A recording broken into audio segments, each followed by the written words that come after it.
And Drew, tell us who you are and what you do.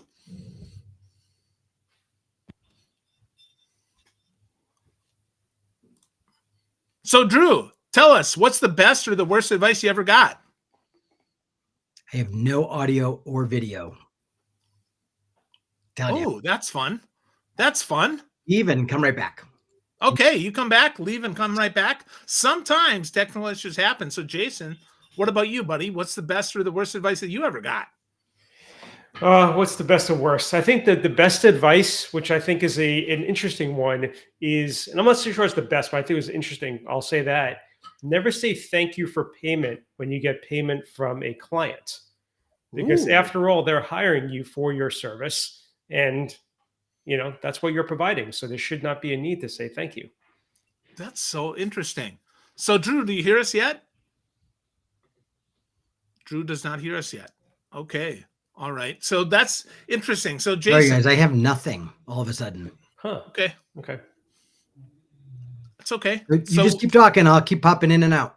Okay. Cool. We can do that. So with that, never say thank you, because that's what they're expecting to do. Yeah, I mean, you can say thank you. It's been great working with you. We think your team's amazing. And you could praise them and do all that stuff for everything else. But when they actually physically, pay you, there's no reason to say thank you. So so ever since I learned that, like 15 years ago, I've never since said thank you to anybody for paying me. That's interesting. So even automated, you don't send if somebody pays the invoice, it doesn't say thank you for paying me? No, it just says, we value your partnership and working with us and we're so excited that you're part of our team type of thing. And, but no, and the word thank you never appears. It sounds like you're saying thank you by accident then. Yeah. I'm back, by the way. Yeah, you're back. So cool. So for all of you tuning in here to the Sales Leadership Show today, I've got my pal Jason Kramer. He's a CRM guru with Cultivize, and Drew McLellan, who is the founder and CEO or president, or both, Drew? I'm CEO, Danielle's president. Okay, CEO of the Agency Management Institute, which is the best agency management institute. Probably the only one too. So Drew, it's good to see you, Drew. Thanks it's good to to see you. Trademark law and copyright law, yeah. That's it, right? The one and only AMI. So coming to you live from Denver and live from right outside Philly, Jason. Is that right? New York. New York. That's right. New York. Yeah. That's right. New York. Yeah, it's been a little while. So cool. So today we're talking about the future and the current of what the heck is going on in the Institute. So in marketing agencies. So Jason, what's going on in your agency, man? What's going on currently? So for us, we're I think, hybrid. Certainly the word agency can mean, typically a marketing agency, advertising agency. We're neither of those things. Really, we consider ourselves more of a consultancy to help businesses, streamline their sales process and take the companies that Drew works with, right? All these marketing agencies that are generating leads often stop and they don't actually nurture the leads for their clients, right? And that's kind of where we come in to help complement that. But I think the big shift for us, and this is kind of like an odd thing to say, but we're working a lot more with international clients, than we ever had in the last couple of years. And what I found really fascinating is there might be some email exchange, but often it kind of goes radio silence. And when you pick up the phone and you call an international company, like we just called this morning a potential client in Israel, it was like it was only a 10-minute conversation, but we got so much out of that 10-minute conversation and a meeting booked. And I think, and I don't know, Drew, if you have experience with this, I think it's almost they don't think that a US-based company is going to call them. Like they're just only going to communicate via email. So I think when you call, especially on like even that first call, it's like, oh, this is refreshing, and you're a real person and I'm willing now to talk to you and build that relationship.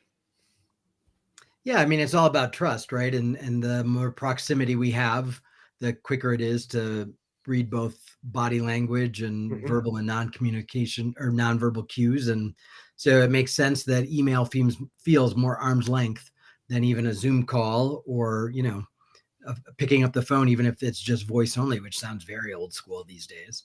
Yeah. Which, and it was interesting because the strategic partner I was dealing with, who was really more of like a referral to hand off to this company based in Israel, he's like, oh, I would have never thought of that. And like, while we were talking about something else, he's like, oh, let me call her on WhatsApp right now. And I was on the phone, and within 5 minutes, we booked a call for next week for him. And I was like, see, I was like, you were like so hesitant about calling her. And I was like, and you just got the meeting, So yeah, I think it's refreshing for sure. Yeah.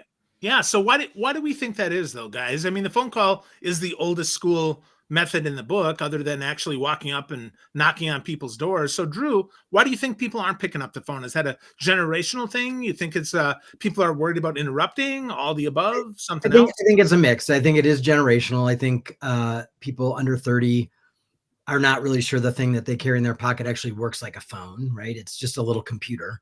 And I think it feels invasive now today, which is interesting. I mean, that it's certainly, when we were all younger or kids, picking up the phone and calling your buddy or calling somebody to see if they wanted to play ball or whatever, that was normal. But now that's not how it works. We send a text or, we send an email. And so I do think it feels more intimate, and maybe somehow culturally we've translated that to invasive. And I also think a lot of people don't answer their phone. So, when you think about it, we assume when we're picking up the phone to call someone, especially if they don't know we're calling, we don't have an appointment, that we're going to get their voicemail. So I think for a variety of reasons, people just sort of default to electronic communication, which I think is a huge opportunity for those who are willing to try and have a more intimate connection than shooting somebody an email. Yeah, absolutely. I think that's right on the money with that. Jason, what do you think that's what it is too? I mean, you said you called overseas, and there was no hesitancy there as far as on the other end. So I think there's two different pieces to this. Right? So one is, right, and I know we'll move on to past the topic, but I think it's worth mentioning that there's the two pieces. The first piece is it a completely cold lead, like Drew, you mentioned, right? Are they even expecting the call? Do they know who you are? Versus somebody that, asked for more information on the website and now you're following up to them, right? So they at least know your name, but you haven't had that initial conversation. So there's two different avenues. I think they're both acceptable for a phone call. But the other piece, you mentioned voicemail, Drew. I think that a lot of times as a salesperson, you might be reluctant. Oh, it's first thing Monday morning, or it's early, or it's end of day on Friday. I can tell you some of the best calls I've had are like 8 o'clock in the morning, 8:30 in the morning before I even start my day, or at like 4 or 5 o'clock on a Friday, because people don't want to, they're checking out by like 3 o'clock on a Friday. They're like done with work. They have to be there for another 2 hours. So they'll actually talk to a salesperson. Yeah, you're right. Because they don't really want to be working. So it's Friday afternoons sometimes are the best time to actually make a call, in my experience. Yeah. As a sales trainer, I can tell you that definitely the goal is to be as unexpected as possible without being intrusive, right? Yeah. And by that, I mean, to your point, afternoon on a Friday, great time. First thing Monday morning when they're getting started. Could be even on a weekend on a cell phone when they're out golfing or whatever they're doing. So I think that's interesting. And I think the future lies in a lot more one-to-one communication. And we have to get past the fact that it's just going to be digital, and we have to try some other methods. So I think that's interesting. So Drew, with that, you work with a ton of agencies. Yeah. What is happening this year that is maybe surprising to you, or that maybe confirms some things that you knew at the beginning of the year? It's been 23 was a bumpy year for a lot of shops. And we work with any kind of agency you might imagine. So web dev, PPC, SEO, PR, marketing, CRM folks, people who just do HubSpot. I mean, there's a lot of ways agencies define themselves these days. But it was a difficult new business year. So I think the economy was questionable. People were rolling into an election year, so people are anxious. There were a lot of reasons, economic reasons on the outside of why people were worried and concerned. And so that trickles down to agencies. So number one, we're seeing an influx of opportunity in the first quarter for agencies that we hadn't seen in 23. So that's good news. Obviously the buzz talk of AI is permeating through agencies. Agencies are trying to figure out how to talk to clients about it, how to help clients understand what it can and can't do for their business. Smart agency owners are also looking internally to figure out, are there tools out there that'll help me run my business more effectively and efficiently? It's not just about, throwing something into ChatGPT and out comes a blog post. And then I think the other big thing is agencies we're far enough past COVID and the Great Resignation that agencies are feeling really good about the team that they have. And so they're really investing a lot in retention of employees, professional development of employees, growth of people. In an agency, I don't care what kind of agency you are, your biggest and most expensive asset are the humans that you employ. And so people are kind of doubling down to invest in those folks for the future. Oh, that's awesome. That's great to hear. So investing in the future for their team is a great option. So Jason, how are you investing in your team to help them grow, or are you pulling back? It's actually more investment in marketing efforts. So, unlike what Drew said, and I'm sure there's, lots of companies of all different places in terms of growth or not having growth. We were up almost 40% last year, and so it'll probably be even higher this year. But what I attest that to is, yeah, we have the core team. We've more invested in finding the right people, and that are versus younger people, more established people. So they cost more to have as part of our team, but we bring in better resources. What I've invested more in is the inbound, right? So putting more, sticks in the fire strategically. So even we're doing the podcast today, right? So doing more podcasts and doing more other channels that are bringing in different avenues of traffic and listenership, right? So my whole philosophy, and I'm sure we all would agree, is education goes a long way. We don't believe in the hard sell. So, we've been producing content and even ramping that up over the last 2 years, and even more so this year. Just hired a new social media team to handle all of that for us, and even designers there. But the point is that you have to educate. And I think what I'm seeing in terms of the trend, just kind of going to that tail, is people are willing to absorb that information, I think, more now, and they're actually doing something about it. So it's not just, producing gated content and white papers and whatever videos, whatever you want to produce, but the people actually paying attention if the content is good. And if you're knowing who's engaging, that's a huge opportunity to engage with them, during that life cycle of their buying pattern that they have. That's very interesting. Very interesting. So 2 ways to invest there, one in marketing, one in people. And then with that, it's probably not an either or, right? It's probably about investing in both. Because if marketing works, your people have to be steady to take on the influx of work. And so, right. Yeah, exactly. And I think that's where also people fall short too, right? They go out and sell, and then they don't have the infrastructure to implement. Right. And then what they promise, they can't deliver upon. And they may not see it that year, but by the time next year rolls around, they're going to see a big impact, negatively, because they weren't actually able to retain those new clients that they promised all these things they couldn't deliver on. Yep. So how do you balance that? How do you balance the need to educate with the need to market and the need then, I'm going to bring in new business, but yet I might not have the team for that? Drew, what do you think? How do we do that? Well, I mean, I think you have to grow the team so that you have some capacity, so that you have to assume your marketing is going to be effective sooner or later, and you're going to get new opportunities. But growth of the team doesn't have to be expensive. I mean, you have senior people, you have the agency owners. They can do a lot of that teaching and mentoring. So it's not necessarily sending them off to a conference or there's nothing wrong with those things. But it doesn't have to be super expensive. It's really more about creating a culture where we are constantly trying to get better. And by the way, peer-to-peer learning and teaching is a great model. So the 3 of us could be peers at the same level in an organization. And that doesn't mean we all know the same things or we're as good at the same things. And so there's no reason why we can't learn from each other. And, so as the team continues to strengthen the muscle and get stronger and be able to carry more weight, hopefully the marketing is also paying off and you're bringing in more dollars, because sooner or later there's a capacity issue and you need to add new people. But if you've created a culture of growth and continual learning, then you add people in that have that philosophy, and, it's just sort of exponential. But all of that sounds super simple and easy. And none of it is super simple and easy when you're running a business and you have client issues and challenges, and your employees have life issues that take them out of the office, and all the things, distract them, and all the things that are real in running a business today. Yeah. So no silver bullet, huh? Yeah. No. Yeah. And the other factor too, just to kind of maybe end this and we can move on to another topic, is the idea that you have to have processes in place, right? So to your point, Drew, about being able to scale, I've spoken to a lot of agencies, even been involved with them in the years past, where they're just so disorganized. I mean, even like something as simple as their billing, they start doing work without even sending an invoice, right? Because they're just so discombobulated in their own process. Yep. or their project management is all over the place as well. There's no centralized system to monitor things and to assign tasks and do very simple basic functions to make sure that they're being not only productive but also profitable.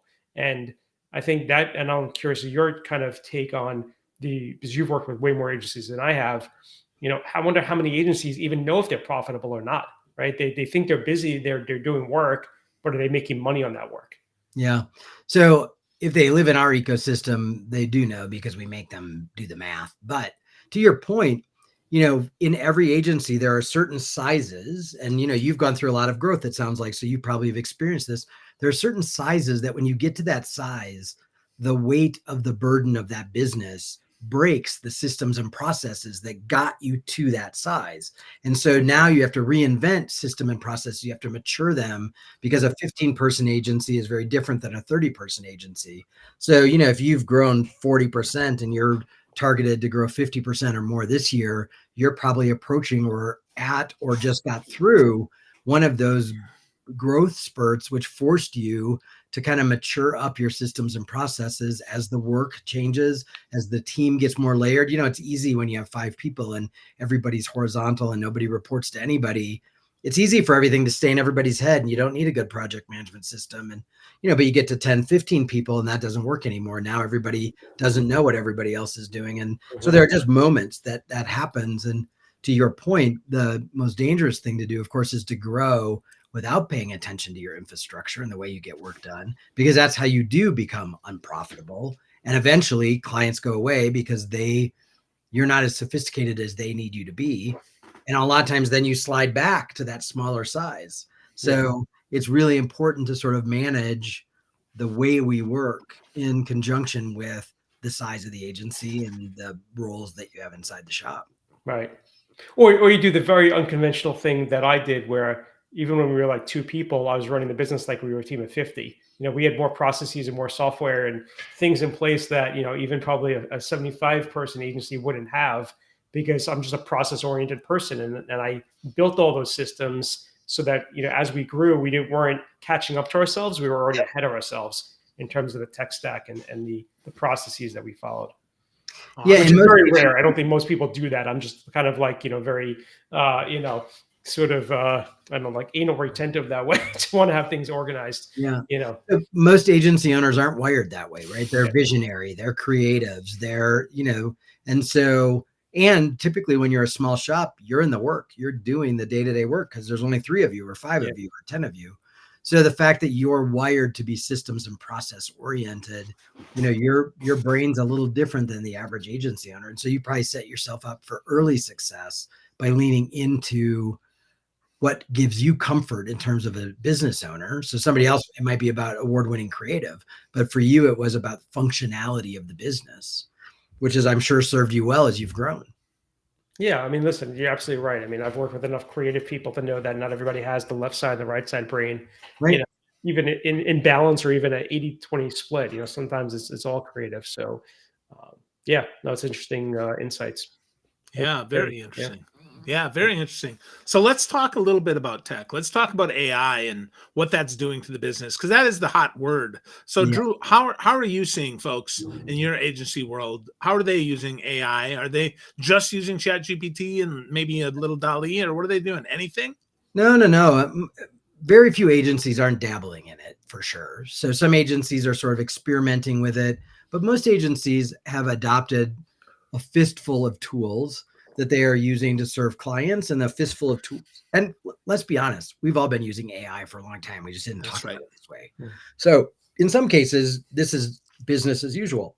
You use tools that help you automate processes and do things differently, more efficient, more effectively. And we're still seeing that. But we are seeing agencies be more intentional about exploring with some of the different tools and really thinking about how the tools serve clients, but also how the tools serve the operational side of the business. And so they're using it to screen job candidates. They're using it to automate accounting functions. They're using it.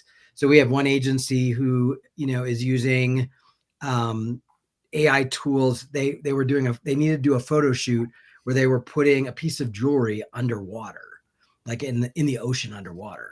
So they did the photo shoot of the jewelry, and then they used different tools to basically artificially create underwater environments, Cool. which would have cost them an arm and a leg to shoot, right? Mhm. But if you looked at it, you wouldn't be able to tell the difference. And then they took the photograph of the jewelry and put it into that background, right? And so we're seeing a lot of really creative use of it, and we're just scratching the surface. I mean, the tools are changing every day, so they're going to keep getting different and better.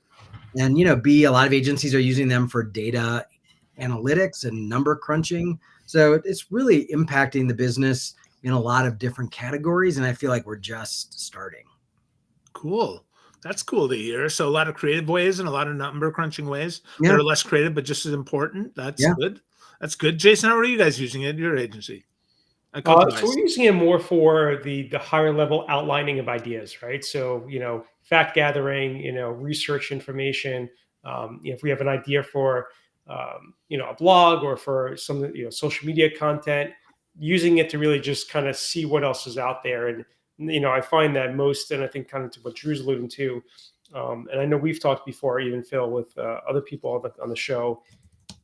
There's a little bit of a standoffish, I think, approach about letting the AI control everything, right? So that's what the copywriters are for. That's what the creative directors are for, to come up with the ideas, come up with the vision. And yes, you can use it, to your point, of the whole jewelry shoot, to supplement some pieces that might take a little bit longer, more expensive. Right. But I think that's what we're seeing. It's not quite there, and who knows when it will be there to really emulate, my voice or your voice or anybody else's voice, and that's going to be a while. And plus, I think you could also see through it, especially a lot of like the video stuff that I've seen and tested. It's not really me, talking. It's just like my head and a fake mouth moving. It's like, it's not quite there yet, but I'm sure it will get to the point where it's going to get harder to detect what is AI-driven content versus human content.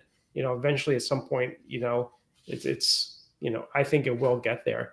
And I don't know. I think there is an element of humanity that is going to be pretty hard for a machine to replicate. So, Phil, back to your earlier comment about it, there's going to be more one-to-one conversations and all of that. So I think one of the things it does is it does elevate the value of human-to-human interaction. So, Jason, you picking up the phone and calling becomes more valuable when you could have a bot of you make a phone call or whatever, right? So I think it will actually sweeten the opportunity for humans to do what they are intrinsically better at than any machine, which is all of the humanity part of the work we do. It's the connectivity, it's the passion, it's the curiosity around question asking.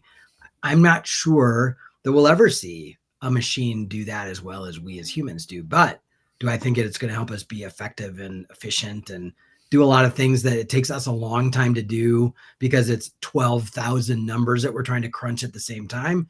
Yeah, I do. And and that's where I would say. So like, the dialogue, the real-time dialogue, I don't think we'll get there, to your point. But I do think there is a potential fit where personalization is huge. Obviously, it's been huge for a decade or more. Even before that, right? Direct mail campaigns has got your name written in the sand. It looks like someone wrote it, right? And so that has transferred over to the digital world in terms of email marketing, customized websites that are catered to you with your content personalized for you. I think those types of things, given the right directive, could replace and improve what us humans are doing, manually, so even me reaching out on LinkedIn, let's say, to somebody and saying, hey, I know you're in Seattle. I heard about this cool event and I know you love, this particular band. I heard they're going to be in town. Right. And me just saying, hey, like, here's a link if you didn't know about it, or, hey, I'm going to be in there, local. Do you want to meet up? That's something potentially AI could do, right? If you give them the whole template of what to look for and do things like that. And that sort of thing, I think, could save time and help scale things if done correctly. Oh, no doubt about it. It's certainly going to help with some automation elements of it and maybe some initial outreach kind of efforts. But at the end of the day, whether it's sales or marketing or whatever it is, there is a human element that is sort of the magic sauce, I think. And so the good news is, everybody's like, am I going to lose my job? And will agencies even exist? Of course they're going to exist. And no, everyone is not going to lose their job. So will people's job change? Yeah. There's no doubt about it. The whole Y2K thing, right? When everybody thought they were going to start the next day, it's like, right.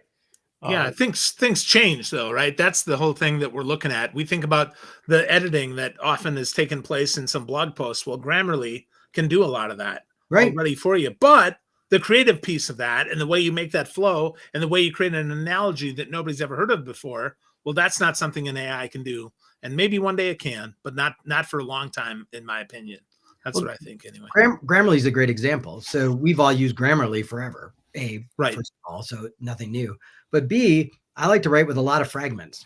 Grammarly does not like fragments. I, the human, get to override what Grammarly says and go, no, ignore that. No, ignore that. So again, it is the marrying of the two that has the power for all of us. And it's just really about being just like when the computers came. I mean, people used to work on typewriters, for the love of God. And we used to fax people things. We don't do that anymore.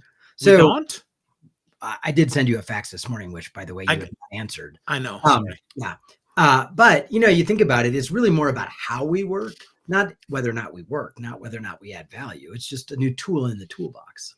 Yeah, I think you're absolutely right. And I'll get that fax after we're done. So if I could Drew, you just said about toolbox, right? And so that made me think of one thing, which I've always wondered, and I think you'd be the best person to ask this question. Oh, God. Have you seen a shift on agencies, specifically like digital, marketing agencies, of finding new ways or interested in new ways to get their clients to not only be more sticky with them, but to be able to retain them longer? And, from my insights as an outsider, I think it's this trend where like, okay, every year, 2 years, let's evaluate what the agency's performance looks like. Are we able to quantify that they're actually bringing us, more revenue? Yeah. And if they aren't, or we can't quantify that, we're just going to move to the next agency. And it's like this vicious cycle, because if the agency doesn't have, the sales activity data and can't connect the dots, it's not that they're doing their job poorly. It's that the agencies or the clients doing the job poorly of not being able to pass the information back that's needed to show the value. And I was just curious if you've seen any shifts in the last couple of years, or even this year with that. I'm relieved to say I actually can't answer that question. So we do a couple things. Number one, we do some proprietary research every year where we talk to people who hire agencies. And one of the things that came out loud and clear over the last couple of years, and was really loud and clear in this last year, is agencies get fired for two main reasons. One, we're too slow. Our systems and processes are clunky. We're not nimble. We can't turn on a dime. And we all know that the way business is done today is not set it and forget it. It is dynamic. And so agencies have to be able to move at the speed of business, which is challenging for some of them if they haven't sort of built systems and processes around it. And one of the reasons, Jason, why I suspect you grew in 23 when so many agencies didn't, is you answer the second concern that clients have, which is, I give you $1, show me exactly what I got for my $1. Did I get $2 of leads? Did I get $3 in sales? Did I get increased web traffic? And were they on the right pages for the right amount of time? And, some marketing lends itself better to that kind of accountability than others. And to your point, sometimes, no matter what the agency does, if the client doesn't share the data, or you can't sort of knit the pieces together between sales and marketing, no agency can really prove their worth. CMOs are under a lot of pressure to demonstrate to the C-suite or the board or whoever is their governing body that they're spending the money wisely and well. And so this idea of attribution and accountability and proof points of how the marketing spend is delivering against business KPIs, not marketing KPIs like clicks and all that kind of crap, but true business KPIs. If we can't do that, we're not going to keep that client. And do you find that they're bringing in technology? Like, are they starting to be, let's say, selling HubSpot or other CRMs and realizing they're going to need to be involved in that? Or do you see a trend where they're trying to partner with other companies that have that expertise and bring them in as a white label partner to say, okay, we're going to help you with that second piece of the funnel to connect the dots between sales and marketing? Both. So some agencies are adopting technologies. They're building first of all, they're stepping over the line. So, for a long time, agencies, there was this line between marketing and sales, and agencies, your comment earlier in this conversation, agencies didn't cross that line. Now, more and more agencies are recognizing they need to step over that line because they can drive all the leads they want. But if the salespeople suck, or no one answers the phone, or no one checks the form on the website and actually responds to people who ask for information, the marketing department or the marketing agency, if they don't have visibility into that and they can't influence it, it doesn't matter what they do. Right. Yeah. So some agencies are really literally stepping over the line, and they've got sales and enablement programs and all kinds of other things. And many others are doing what I suspect happens with you, is others are partnering with the agents. Really, they're partnering with a sales enablement agency to augment what their marketing is doing. And they're working together kind of hand in glove to figure out, okay, look at all the sales data. Who do we need to drive to the landing page or whatever? Great. We'll do that. And then you decide what happens on the landing page. How do we get them in front of a salesperson? You do the training of the salesperson, and together we will be able to demonstrate the ROI of our shared efforts, so neither of us get fired. So it's happening in both ways. Wow. That's outstanding. Yeah. And that's great news for a lot of people, because not stepping over means you think you absolve yourself of responsibility. What happens is you get fired. Right. Yeah. Wow. Yeah. All right. Oh, go ahead, Jason. No, I was going to say there's a great visual reference for those that are maybe, listening in, or even they're seeing our beautiful, handsome faces here, but is that, a lot of agencies, I remember one agency told me, he's like, we can, he used the baseball analogy. He's like, we can throw as many pitches as we need to, all day long. But if that client is never going to swing the bat and never try to hit a ball, right? What are we doing here? Like, what's the point? We might as well just quit the game now, And there's that frustration level, I think, where even maybe if they want to cross that line, it's like, well, how do we do that? There's an education piece internally, I think. Like, if your account managers aren't used to talking about the sales process and how to nurture a lead and what the pipeline looks like and how to build follow-up processes and all these other pieces, it's one thing to say, hey, we need to do it, but it might be even harder to actually implement, that solution. Well, and a lot of times, I don't know if you find this, but a lot of times clients don't have the infrastructure in place that we assume they would have to be able to track where a lead comes from or what sells when, or, they're looking at dollars, but they don't really have the sort of the detail level that we as agencies would need to be able to prove that the things we're doing are working. And so oftentimes agencies are having to say, okay, here's the data we need. And the client says, yeah, we don't know how to get that. And some agencies will just accept that. But other agencies are now saying, okay, well, then let's figure out a way that we can measure that together, that we can track that. So we had an agency, worked with a huge company that made, like bulldozers, like $1 million pieces of equipment, sold through a dealer network. And when they said to the client, okay, we're going to do all these things, and the clients goes, yep, all that looks great. They said, how are we going to know if it works? And they said, well, we'll know by sales, but we don't know how to track sales, and we can't tell you which dealers actually sold the things. They were like, what are you talking about? They said, yeah, we don't have that data. So the agency kept pushing, and where they got to was the one piece of data that the company had were warranty cards. So you buy $1 million tractor, you still have to fill out a warranty card, either online or back then by hand, right? And then you mail it in. And so what the agency said was, great, send us all the warranty cards. We will throw those into a database. We will sort them by geography and by date, and we'll be able to tell you what sold where and for how much money. So this is an example of an agency that didn't take, we don't know how to do that for an answer, and figured out a very rudimentary, stupid way of getting the data they needed to keep the client. Yeah. Wow. And there's even, it's a great example, and I'll just give you another one to piggyback off of that. So we just brought on a pretty successful family-run business, roofing company in New Hampshire. And so they've been around for, a couple of decades. And, they're talking to me, and they're like, hey, we do all these things. We do radio, we do, print, we do, we got QR codes on, or not QR codes, but we got lawn signs, we got door hangers, we do everything. We got trucks driving around.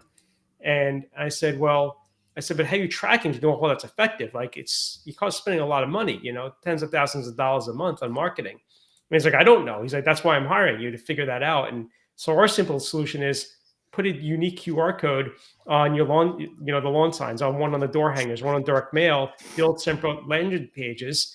We'll be able to track how much traffic you're getting to those landing pages, and then the conversions. And he's like, "Oh, that's easy." I'm like, "Yeah, it's easy. It's not complicated."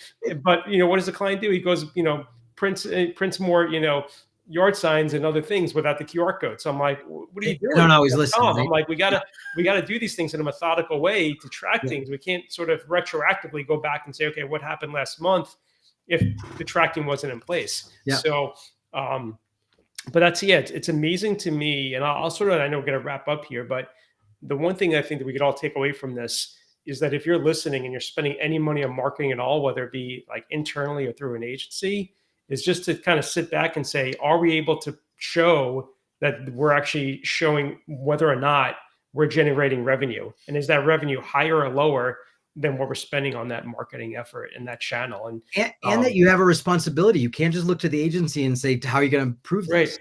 You have to participate in that process, right? Yeah. What I love about your QR code example is pre-COVID, that would have never worked, right?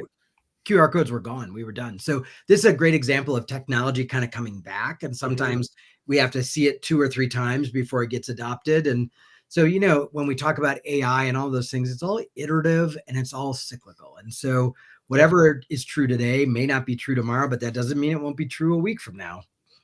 Sure. Wow. Yeah, absolutely. Because at the end of the day, it's all about, I think the other myth, not myth, but the other misconception is you go to a trade show, you go to even a networking event, you're like, oh, I met 50 people. It's great. This was worth my time. And I know you do a ton of events, Drew, right? So I'm sure you have experience, and that could be another call we have. But I just want to add this, is that just because you got 50 leads doesn't mean that they're actually qualified and that they're even going to turn into a client. So it's really going back and saying, okay, like, let's look at that and what was the actual net result of that. And I think that's definitely where we shine, with our clients, is really focusing and drilling. And we are one of those agencies where we don't take no for an answer. It's like, if you don't have that tracking in place, we're not going to work with you until we could actually figure that out, because without that, we can't prove that we're bringing value to you, as the point you made earlier. Right. Yeah. And Drew, I'm going to give you the last word. Jason got the last word there on tracking. So any last words on the future or even the now of how to make sure that you're demonstrating ROI and doing a better job marketing? I think the end of the day, the future is exactly what it's always been, which is change is inevitable. You have to be a lifelong learner. You have to be able to flow with that change. You have to be open to doing the same thing you've been doing for a long time in a new and different way. But at the end of the day, it is about 2 things: the relationship and the value we bring to those relationships. And that is never going to change for anybody who is in the sales or marketing realm. That's what we actually sell, is the relationship and the partnership that we have with clients, and the fact that we're going to help our clients accomplish their goals. And the tools we use to do those will continue to evolve. But the underlying promise we make is pretty golden and pretty set in stone. Awesome. Great stuff. Well, I'm going to take us out here. If you want more of Jason Kramer, that's Kramer with a K, go to cultivize.com, cultivize.com. And if you want more from Drew McLellan, go to agencymanagementinstitute.com. That's just like it sounds, agencymanagementinstitute.com. Thanks today, gents. I appreciate you both, and I learned a lot. You bet. Thanks for